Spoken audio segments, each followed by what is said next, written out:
여러분, 여러분의 시간표에서 하나님의 시간표로 옮겨지는 축복이 여러분 삶 가운데 있기를 예수의 이름으로 축복드립니다.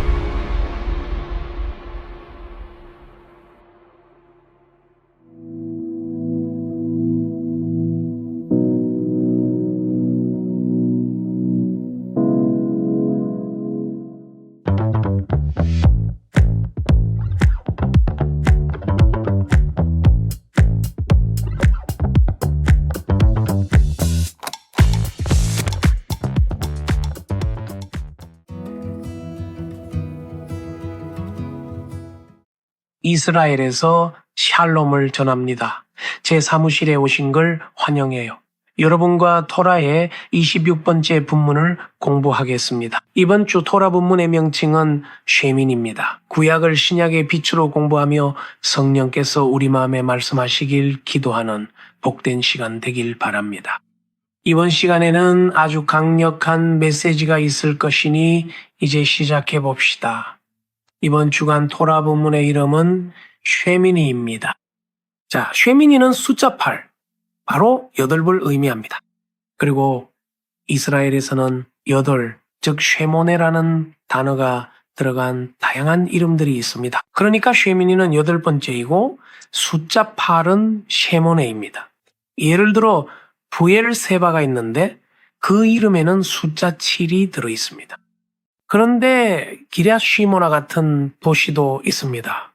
이곳은 이스라엘 국경 근처여서 최근 뉴스에 자주 등장했죠. 또한 이스라엘의 야드 하시모나라는 기독교 마을은 8배 손 혹은 8배 기억이라고 해석할 수 있는데요. 여기서는 8일을 가리켜 표합니다. 왜 8일일까요? 그 답은 본문 9장에 나와 있습니다. 9장 1절을 보면 8째 날에 모세가 아론과 그의 아들들과 이스라엘 장로들을 불렀다고 나옵니다. 그러니까 마지막 날, 즉 8일째죠. 그렇다면 왜 8째 날이 중요할까요? 우선 우리는 지난 공과들에 대해 이야기해 왔습니다. 참고로 지난 공과의 8장 후반부는 정말 강력합니다.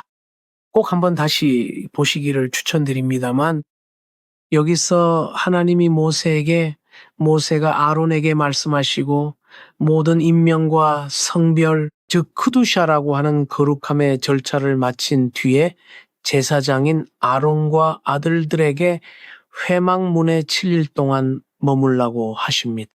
문자 그대로 7일 주야를 24시간 내내 그곳에 있으라는 것이죠. 그래서 그들은 실제로 회막 곁에 머물며 기다렸습니다. 분명 그들은 기도하며 하나님을 생각하고 자신들이 겪은 경험이나 제사 과정을 되새겼을 것입니다. 하지만 7일은 기다림의 시간이었습니다. 하나님은 그들에게 7일은 너희가 거룩해지거나 성별되는 시간이라고 말씀하셨습니다. 그래서 그들은 하나님의 거룩함을 지켰고 하나님이 명령하신 대로 정확히 행했습니다.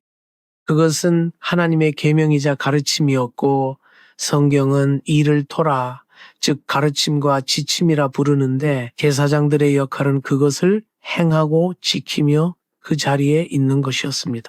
그들은 7일 동안 기다려왔습니다. 상상해 보세요. 놀랍지 않나요? 7일이라는 한 주기를 꼬박 기다리는 걸 상상할 수 있나요? 처음 있는 일이라 다음에 무슨 일이 일어날지, 무엇을 느끼고 경험하게 될지 전혀 모르는 상태였죠. 하지만 그들은 7일 동안 기다렸습니다. 그리고 마침내 8째 날이 되었습니다. 8째 날이 밝았죠.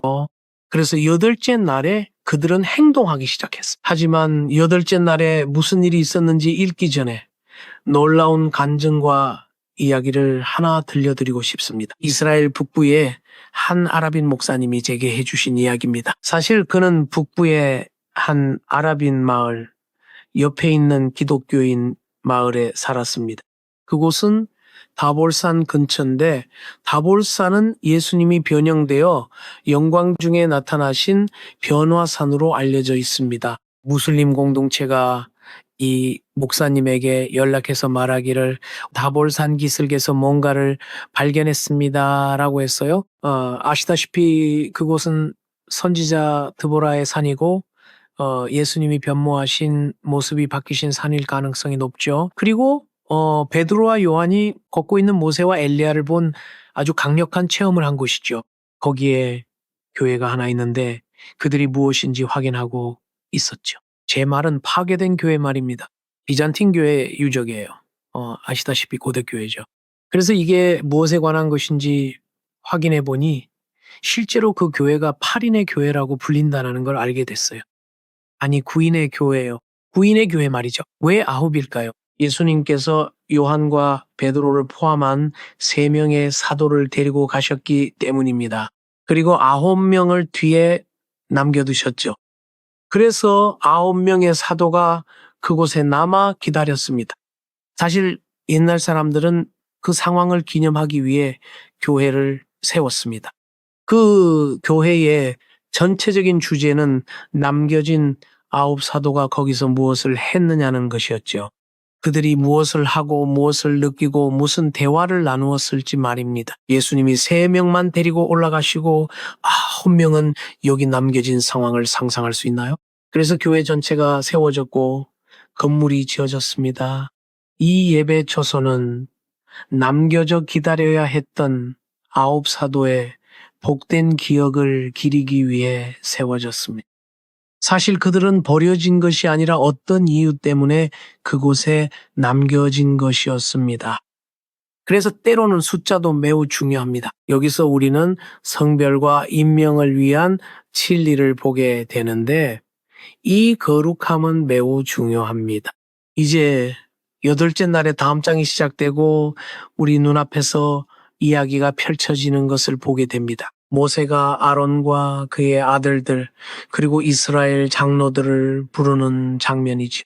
실제로 그는 이스라엘 장로들을 거룩한 곳인 성막으로 나오라고 불렀습니다. 그리고 모든 이스라엘 백성이 함께 모였는데 무엇보다 장로들과 지도자들이 먼저 모였습니다. 그들 모두는 다음에 어떤 일이 일어날지 보기 위해 함께 모였습니다. 그래서 이것은 새로운 장입니다. 하지만 또한 그들의 삶에 있어서도 새로운 장이죠. 완전히 새로운 장입니다. 그들은 한 시즌에서 다른 시즌으로 넘어갑니다. 그래서 7일은 지정된 날이었고 8일째 되는 날에 그들은 행동합니다. 그런데 그 무렵 하나님께서는 이미 이스라엘 백성에게 말씀하시기를 이스라엘 집에서 태어난 모든 남자는 구별되어야 하며 하나님께 드려지고 하나님께 헌신해야 한다고 하셨습니다. 할례를 통해서 말이죠. 그리고 아들이 태어나면 7일을 기다리라고 되어 있습니다. 8일째 되는 날에 히브리어로 브린 밀라라고 부르는 할례의 언약을 행합니다. 네, 참고로 우리는 그냥 할례라고만 하지 않습니다. 히브리어로 브린 밀라는 할례의 언약을 의미합니다. 그리고 그것이 올바른 표현입니다. 그래서 우리가 여기서 보는 것이 바로 그것입니다. 새로운 시즌 8일째, 그것은 하나님의 충만함을 나타냅니다. 어떤 곳이나 문화에서는 그것이 영혼을 상징한다는 것을 압니다. 그렇죠. 영혼 말입니다. 그리고 성경에서 그것이 몇 번 언급되는 것을 볼 수 있습니다. 자, 8일째, 8번째 날에 여기서 무슨 일이 일어나는지 봅시다. 이제 제사장들, 즉 코한님 제사장들이 준비 과정을 거쳤습니다. 그들은 자신의 역할을 다하며 기다려왔고 기다림도 그 과정의 일부였습니다. 그래서 준비도 중요했지만 기다리는 부분 또한 중요했습니다. 하나님께서는 그들에게 7일을 기다리라는 지침을 주셨습니다. 그리고 그들은 신실하게 신중하게 기다려왔습니다. 이제 8일째 되는 날, 이제 8일째 되는 날에 히브리어로는 쉐민이라고 표현합니다. 쉐민이는 8번째를 의미합니다. 그래서 8일째에 우리는 다음 장 새로운 시즌, 새로운 삶을 봅니다. 그리고 참고로 여기서 예수와의 연결, 예수님 덕분에 우리는 새로운 삶을 얻었습니다. 우리는 새로운 날을 맞이했습니다. 예수님 때문에 우리는 성령을 받았고 또한 성경은 그분의 은혜가 우리 삶에서 새롭게 된다고 말합니다. 우리 삶을 위해 매일 새로운 은혜의 몫이 있습니다. 주님을 찬양합니다. 그래서 새로운 시즌과 새로운 축복이 있습니다. 하지만 사실 예수님을 따르는 우리에게는 매일 새롭고 신선한 은혜와 성령의 신선한 손길에 대한 접근권이 있습니다. 주님을 찬양합니다. 아멘. 그래서 이 장의 적용, 실제적인 적용의 시작은 사실 바로 여기서 볼 수 있습니다. 그것은 준비 과정에 달려 있습니다. 우리는 하나님을 위해 준비하고 있습니다. 우리는 하나님을 맞이할 준비를 하고 있습니다. 그래서 이 장의 시작 부분은 다시 제사에 대해 이야기합니다. 하지만 23절을 보죠. 23절로 가서 읽어봅시다. 그래서 모세와 아론이 회막에 들어갔다가 나와서 백성을 축복했습니다. 그러자 여호와의 영광이 온 백성에게 나타났습니다. 하지만 그들이 가기 전인 22절을 보면 아론이 백성을 향해 손을 들어 그들을 축복했다고 나옵니다. 그래서 그들은 성막 입구에 이릅니다. 그들이 몸을 돌려 이스라엘 백성을 보았습니다. 이스라엘 백성들이 함께 모여 기다리고 있었습니다. 그들은 그저 기다리고 있었죠. 그래서 몸을 돌려 비레크 오탐, 즉 그들을 축복하라고 합니다. 비레크. 비레크는 축복한다는 뜻인데 히브리어로 영어와 히브리어 모두 그가 그들을 축복했다고 나옵니다. 그들은 비레크 오탐이지만 히브리 문화에서 그것은 단순히 축복합니다라고 말하는 게 아님을 압니다. 실제로는 그가 축복의 기도를 드린 것입니다. 그래서 그들은 감동했고 온 민족이 그들 뒤에 있고 온 민족이 함께 기다리며 그들을 바라보고 있다는 것에 감사했습니다. 그래서 그는 그들에게 축복을 빌고 기도를 선포하며 축복을 전했습니다. 그 후 그는 성전 안으로 들어갔고 그들은 속죄제와 번제와 화목제를 드리고 내려왔습니다. 그리고 이스라엘 백성들은 기다리고 있었습니다. 흥미롭게도 그는 오기 전에 모두가 여기 함께 있는지 확인했고 여기서 우리는 연합을 볼 수 있습니다. 주님을 찬양합니다. 놀라운 연합입니다. 온 민족이 고대하며 기다리던 제사장들이 어떻게 특별히 준비해 오는지 모두 들었습니다. 그들은 새로운 일이 일어날 걸 압니다. 그것은 우리에게 연합과 기대의 힘을 다시 보여줍니다. 우리가 하나님을 기대할 때 우리는 주님을 앙망하며 기다립니다. 우리는 주님께서 지금 일하시길 기다립니다. 하나님과 성령님이 움직이십니다. 이것이 이스라엘 전체의 중요한 점이었습니다. 그래서 그것은 연합하는 것과 거룩한 기대를 품는 것이 얼마나 중요한지 일깨워줍니다. 주님을 앙망하며 다음은 무엇일지 기다리는 것이죠. 이제 제사장이 안으로 성막 안으로 들어갔습니다. 그들은 그가 무엇을 하는지 몰랐고 볼 수도 없었지만 주님을 신뢰하며 장난치거나 대화하거나 쉬거나 돌아가지 않았습니다. 그가 나오면 나를 불러줘라고 하지 않았죠. 아니요. 그들은 모두 기다리고 있었습니다. 그리고 기다림과 수용, 그리고 연합 안에서의 연합의 힘은 우리에게 매우 중요합니다. 때때로 교회나 국가가 특별한 사건을 겪을 때 기도의 부름이나 함께 모이라는 부름이 있을 때 하나님의 이 부름을 존중하고 서로를 지지하며 함께 하는 것이 매우 중요합니다. 그래서 밖에 있던 사람들조차도 신실하게 기다리고 있었습니다. 주님을 위해 바쁘게 일하던 사람들뿐만 아니라 다른 모든 이들도 기다리고 있었죠. 그들은 기도하며 기대하며 기다렸을 겁니다. 하나님이 이제 특별한 일을 하실 거야. 하나님이 영광을 보여주실 거야. 그리고 그 순간에 함께 있었습니다. 온 교회가 그 순간에 함께 하는 것, 그것이 중요합니다. 예를 들어 목사님이 누군가를 위해 혹은 무언가를 위해 기도하는 집회에 우리 모두 가본 적이 있죠. 그때 청중인 우리에게는 선택권이 있습니다. 그저 기다리며 그분이 무엇을 하는지 구경만 할 수도 있고 시계를 보거나 어떤 분들은 휴대폰을 확인하거나 기도하시네 좀 쉬자 할 수도 있죠. 기도 중이시니까요. 하지만 다른 이들은 함께 기도하며 동참합니다. 믿음으로 하나가 될 때 성경은 이 믿음의 연합으로 인해 복이 임하고 사람들이 치유받으며 기도가 응답된다고 말합니다. 또한 동참하는 우리도 상급과 복을 받게 될 것입니다. 우리 역시 복을 받을 것이며 그것이 중요한 부분입니다. 자, 계속해서 읽어봅시다. 이제 시작일 뿐입니다. 23절에 보면 모세와 아론이 회막에 들어갔다가 나와서 백성을 축복했다고 나옵니다. 할렐루야. 여기서 보듯이 그들은 안으로 들어가 사역을 마친 뒤 밖으로 나왔습니다. 할렐루야. 들어가기 전 그들은 민족을 위해 기도하고 축복하며 온 민족이 하나됨에 감사했습니다. 다시 한번 연합의 중요성을 보여주죠. 그리고 그들이 밖으로 나올 때, 즉 영광과 주님의 임재 가운데 성전이나 성막에서 나올 때 무엇을 합니까? 다시 백성들을 축복합니다. 그들은 축복의 기도를 선포하고 있습니다. 주님을 찬양합니다. 그러자 성경은 여호와의 영광이 온 백성에게 나타났다고 기록합니다. 할렐루야. 그들이 밖으로 나와 기도했을 때 그들은 하나님이 명하신 대로 행한 것입니다. 모든 제사를 드렸던 것이죠. 그들이 나와서 두 번째로 기도하며 모든 축복의 순서를 마친 뒤 주님의 백성을 축복했습니다. 이것이 질서입니다. 영광이 임합니다. 할렐루야. 문자 그대로 여호와의 영광이 온 백성에게 나타났다고 되어 있습니다. 할렐루야. 그럼 몇 가지 핵심 단어를 살펴봅시다. 여기서 여호와의 영광이 나타나는 것을 봅니다. 할렐루야. 히브리어로 바예라라고 하는데 바예라 카보드 아도나이라고 합니다. 바예라. 그러니까 주님의 두려움, 즉 이라라고 부르는데 같은 단어입니다.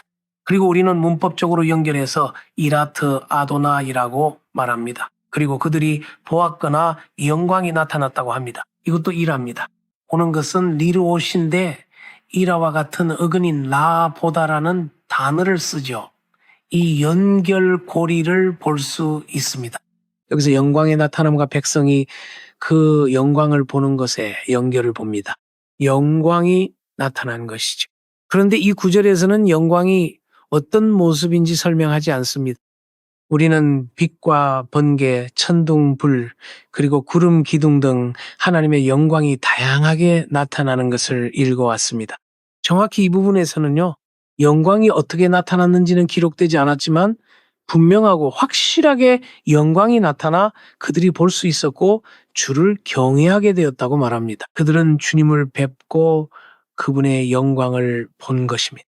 주님을 찬양합니다. 이것이 히브리어 단어의 아름다움이며 많은 단어가 서로 연결되어 같은 방식으로 사용됩니다. 주님을 찬양합니다. 좋습니다. 계속해서 24절을 읽어보겠습니다. 여기 보면 불이 여호와 앞에서 나왔다고 되어 있습니다.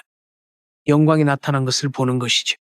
그들은 이미 영광을 보았고 이제 불이 임합니다. 아마도 영광이 주님의 불의 모습으로 임한 것 같습니다.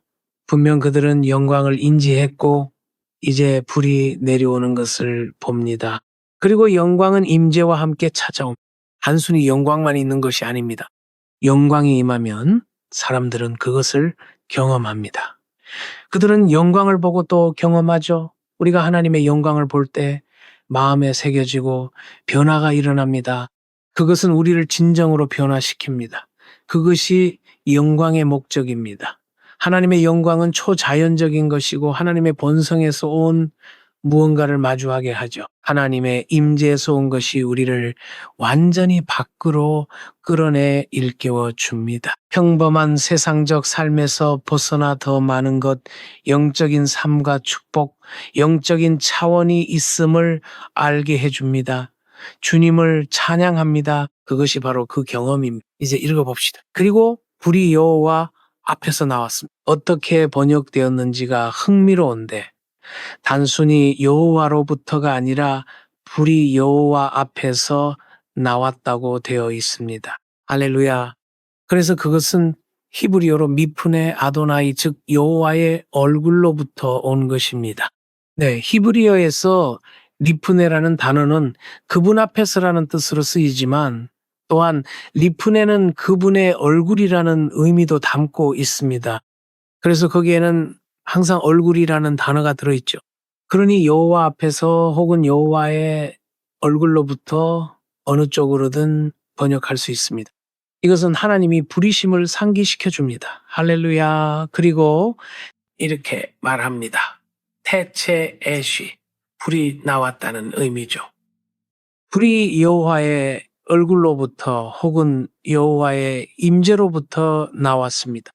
이 장면을 보는 것은 매우 아름답습니다. 이 일은 온 나라 모든 백성의 눈앞에서 일어났고 그들은 영광이 어떻게 내려오는지 보았습니다. 불이 어떻게 내려오는지 말입니다. 하지만 이 불에게는 목적이 있었습니다. 이 여호와의 불은 목표와 목적이 있었습니다. 그래서 성경은 번제물과 제단 위에 기름을 살랐다고 말합니다. 그러니 그것은 소멸하는 불이었습니다. 이 불이 내려와 그것을 살랐는데 히브리어로는 문자 그대로 베투칼리라고 합니다. 불이 내려와 베투칼리라고 되어 있는데 히브리어로는 실제로 그것을 먹었다는 뜻입니다. 즉 그것을 소멸시켰다. 혹은 문자 그대로 먹어버렸다는 것이죠. 자, 이것이 그 장면입니다. 여호와 앞의 제물인데 제단 위에 있던 불만이 제물을 태운 것이 아니었습니다.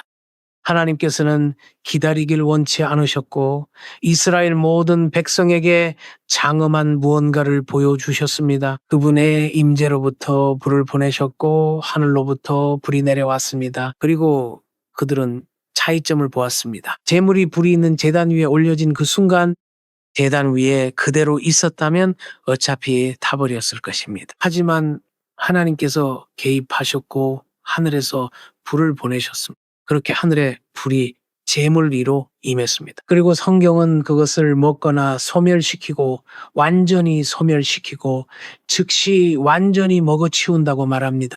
그래서 사람들은 하나님께서 제물을 받으시는 것을 보았고 그분은 제물을 받으셨습니다. 다양한 방식으로 제물을 받으셨지만 매우 현시적이었고 권능으로 하늘에서 불이 내려와 희생 제물을 소멸시켰습니다. 이제 그것은 구약 성경의 엘리야 이야기를 떠올리게 합니다. 엘리야가 갈멜산에 있었을 때 그는 800명의 선지자들을 상대하고 있었습니다. 그들도 제물을 가져왔고 제물을 준비했는데 거기에는 약속이 있었습니다. 사람의 불 없이 해보자는 것이었죠. 그가 왜 감히 그렇게 말할 수 있었을까요? 그는 성경을 알고 있었기 때문입니다. 그는 소멸하는 불의 이야기를 알고 있었습니다. 태초부터 모세와 아론의 삶에서 말이죠. 그는 그것을 알았습니다. 그래서 그는 감히 불을 내려주실 하나님을 믿었습니다. 그리고 갈멜산에서 결국 모든 기도 후에 모든 제사장들이 불을 일으키려 했지만 아무 일도 일어나지 않았습니다. 하지만 엘리야가 기도했을 때 바로 이 순간처럼 불이 내려왔습니다. 할렐루야. 그래서 우리는 불이 내려온 것을 볼 수 있습니다. 정말 강력한 이야기이자 강력한 메시지입니다. 하늘에서 내려온 불이 모든 백성의 눈앞에서 제물을 소멸시켰습니다. 그 다음에 무슨 일이 일어났을까요? 사람들이 본 것은 놀랍습니다. 이스라엘 민족은 영광과 불, 번제물을 보았고 하나님께서 제물을 소멸시키거나 드시는 것을 보았습니다. 말 그대로 하나님께서 직접 제물을 드시는 것과 같은 모습입니다. 와, 우리가 하나님께 제물을 드리자 그분이 불러 내려와 받으셨습니다. 그분께서 받으셨습니다. 와, 놀랍습니다. 그러고 나서 성경은 말합니다. 이 24절에 모든 백성이 그것을 보았을 때, 그들이 그것을 보았을 때라고요. 히브리어로는 이렇게 말합니다. 바야르, 다시 한번 발음해 봅시다. 바야르. 즉 영광의 현현과 하나님을 경외함, 그리고 그들이 그것을 보는 것, 이것은 같은 어근인 바야르입니다. 그래서 사람들이 그것을 보았고 소리 지르며 얼굴을 땅에 대고 엎드렸다고 합니다. 소리 지르며 엎드린 것이죠. 그들에게 어떤 일이 일어났고 여기서 히브리어 단어는 로니입니다. 또는 베아로누라고도 하죠. 그 단어는 로니입니다. 그래서 그들에게 무슨 일이 일어났을까? 그들은 기뻐했습니다. 그들은 소리를 질러 왔는데 그것은 흥분해서 크게 소리 지르는 것을 의미합니다. 그들은 흥분했지만 춤을 추기 시작한 것이 아니라 예배를 드렸고 얼굴을 땅에 대고 엎드렸습니다. 그들은 이것을 보았습니다. 그들 가운데 바로 그 성막에서 아주 새롭고 특별한 방식으로 하나님의 영광을 보았습니다. 그것은 정말 놀랍고도 경이로운 사건이었습니다. 계속해서 읽어보겠습니다. 다음 부분은 레위기 10장 1절부터입니다. 이것은 매우 흥미로운 이야기인데 바로 나답과 아비후의 이야기입니다. 히브리어로는 나답과 아비후라고 하죠. 아론의 아들들에 관한 이야기입니다. 이 모든 영광스러운 경험 후에 백성들이 물러가자 그들은 독단적으로 행동하기로 했습니다. 그리고 스스로 주도권을 잡기로 결정했죠. 그들은 대담하게 행동하기로 했습니다. 하지만 그들은 매우 중요한 점을 잊었습니다. 우리는 하나님의 뜻과 말씀 그리고 지침에 따라 하나님을 섬깁니다. 우리가 하고 싶은 대로 하는 것이 아닙니다. 우리는 하나님의 영광과 가르침, 인도하심에 따라 하나님을 섬깁니다. 우리는 성경에 기록되어 있지 않더라도 괜찮을 것 같다는 생각으로 행동하지 않습니다. 오늘 이렇게 해도 괜찮겠지 생각하면 안 됩니다. 하나님의 말씀이 분명히 있습니다. 주님의 분명한 메시지가 있습니다. 하지만 우리는 불순종을 봅니다. 이들이 한편으로는 의욕이 넘쳤지만 마음속 무언가가 잘못되어 있었습니다. 실제로 그들은 하나님의 노선과 방향에서 완전히 벗어난 불순종의 행동을 했습니다. 성경은 그들이 한 일을 이렇게 말합니다. 그들은 각기 향로를 가져다가 불을 담고 그 위에 향을 피워 속된 불을 드렸습니다. 그들은 여호와 앞에 속된 불을 드렸습니다. 히브리어로는 에쉬자라라고 합니다. 에쉬는 불이고 속된 것은 자랍니다. 흥미롭게도 자라라는 단어의 문자 그대로의 번역은 생소한 불 또는 다른 불입니다. 오늘날 우리의 언어로는 아마도 다른 불, 즉 하나님으로부터 오지 않은 불, 사람의 불, 인간의 손으로 만든 것, 순종에서 완전히 벗어나 하나님의 계획과 무관한 불이라고 할 수 있을 것입니다. 그 다음에 일어난 일은 놀랍습니다. 그들은 여호와께서 명령하시지 않은 불을 주님 앞에 가져왔습니다. 이것이 핵심입니다. 하나님은 명령하지 않으셨습니다. 하나님은 내가 말한 대로 하라고 하셨지만 그들은 반역이나 불순종으로 완전히 다르게 행동했습니다. 무슨 일이 일어났는지 보십시오. 여호와 앞에서 불이 나와 그들을 삼켜버렸습니다. 그리고 그들은 주님 앞에서 죽었습니다. 슬픈 이야기죠. 불이 그들을 삼켜버렸고 그저 그들을 파괴하고 죽였습니다. 축복이어야 할 불, 방금 전까지 제물을 받았던 그 불이 반역이 시작되고 아시다시피 자기 의가 끼어들자 불이 다시 임했습니다. 하지만 그것은 파멸의 불이었습니다. 불행하게도 그것은 그들의 생명을 앗아갔습니다. 3절에서 모세는 가정을 제시하며 이 이야기에서 교훈을 얻습니다. 여기서 이렇게 말하죠. 모세가 아론에게 이르되 여호와께서 말씀하여 이르시기를 나를 가까이 하는 자 중에서 내가 거룩하다 함을 얻게. 그것이 거룩함의 일부입니다. 하나님이 가르쳐 주신 대로 행하는 것, 그분의 말씀을 지키는 것, 그분의 지침을 따르는 것이죠. 이 경우에는 그것은 매우 분명히 주님의 지침에서 벗어난 것이었습니다. 온 백성 앞에서 내가 영광을 얻으리라 하셨느니라. 그것은 영광을 받으시는 또 다른 방식이었지만 불행히도 심판을 통해서였습니다. 그래서 아론은 잠잠하니, 참고로 히브리어로는 평화라는 뜻의 샬롬이라는 단어가 없습니다. 거기엔 아론이 조용했다고 나옵니다. 그는 무슨 일이 일어났는지 완전히 이해했기에 침묵했습니다.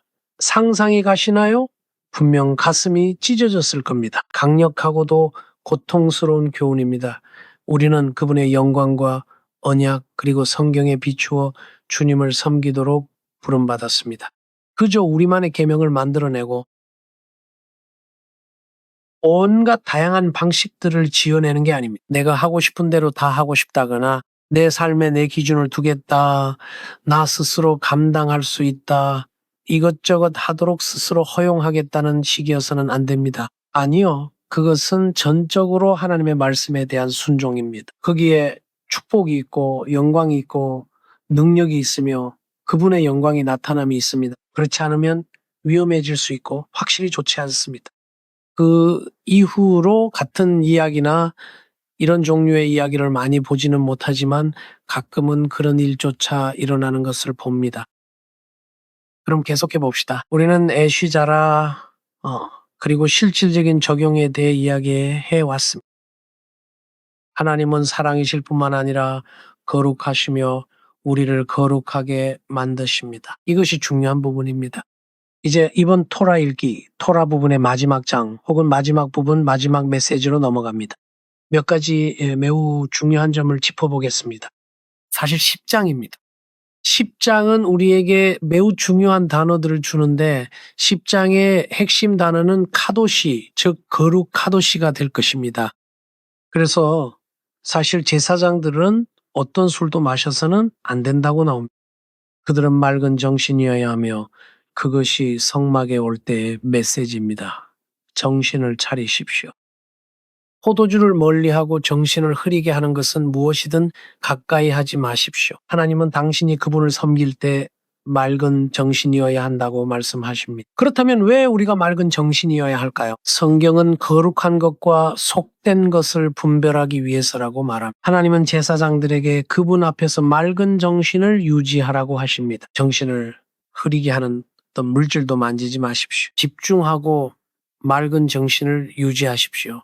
분별해야 하기 때문입니다. 할렐루야. 저는 오늘날 자주 기도합니다. 하나님, 제게 분별의 영을 주소서. 사람들이 제 삶에 찾아오고 여러 상황이 닥쳐 결정을 내려야 할 때 무엇이 그저 좋은 생각이고 무엇이 하나님의 생각인지 알기 위해 분별의 영을 구합니다. 하나님이 무엇을 하고 계시는지 말입니다. 거룩한 것과 속된 것, 하나님의 길과 그렇지 않은 길을 분별하는 것은 중요합니다. 우리 삶에 찾아오는 것이 하나님의 축복인지 아니면 그저 인간적인 계획인지 말입니다. 여러 좋은 생각이 있을 수 있지만 가장 좋은 생각은 언제나 하나님의 생각임을 아는 것이 중요합니다. 분별의 영은 우리의 영적 생활과 사역의 삶에서 정말 큰 도움이 되며 비즈니스 생활에서도 큰 도움이 됩니다. 예수와의 이름으로 기도하오니 하나님께서 여러분 안에 분별의 영을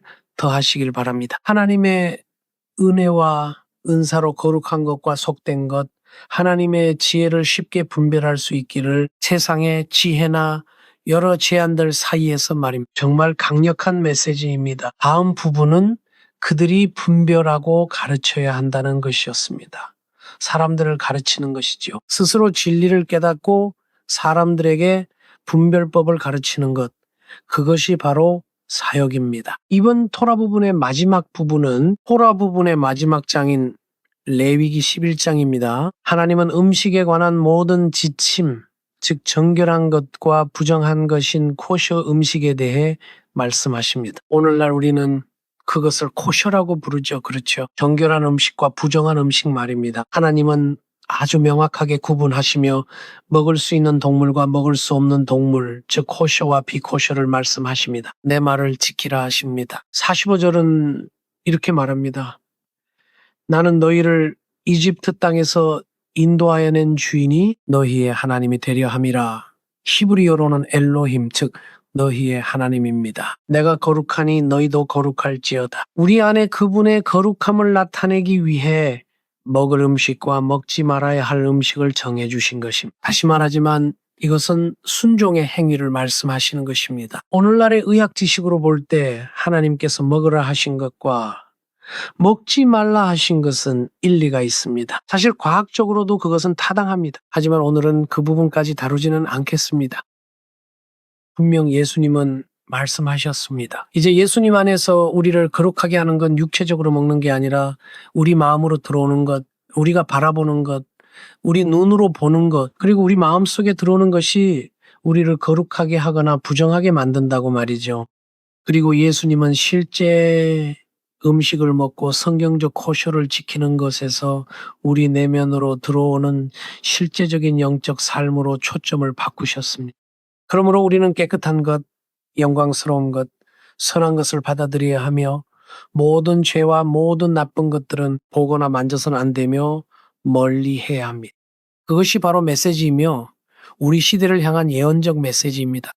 여러분이 무엇을 보고 듣는지, 무엇에 동의하고 믿는지, 또 무엇이 마음에 들어오는지 주의하세요. 그것이 여러분을 거룩하게 만들 수도 그렇지 않게 할 수도 있습니다. 그것이 여러분을 세우기도 하고 무너뜨리기도 합니다. 이것은 중요한 메시지입니다. 그리고 이 장의 마지막 정말 마지막 구절인 47절은 이렇게 말합니다. 부정하고 정한 것을 구별하고 먹을 수 있는 짐승과 먹을 수 없는 짐승을 구별하라고 말이죠. 여기서 핵심 단어는 구별입니다. 차이를 알고 정한 것과 부정한 것을 이해하는 것입니다. 오늘날 예수님 안에서의 우리 삶은 먹거나 먹지 말아야 할 짐승에 관한 것이 아닙니다. 물론 그것도 다룰 주제이긴 하지만 실제로는 무엇이 여러분에게 정말 유익하고 무엇이 해로운지 이해하는 것입니다. 구별하고 분별하는 것, 그것이 성경이 사용하는 단어입니다. 그래서 저는 여러분을 위한 기도로 이 토라 말씀을 마치고자 합니다. 주님, 저희가 구별할 수 있게 도와주시고 차이를 이해하며 지혜로워지게 하소서. 저희의 삶을 주님의 임재와 말씀, 지혜와 영광으로 채워주소서. 그리고 주님의 비단에서 형제자매들과 교제하게 하소서. 이스라엘에서 축복과 샬롬을 전합니다.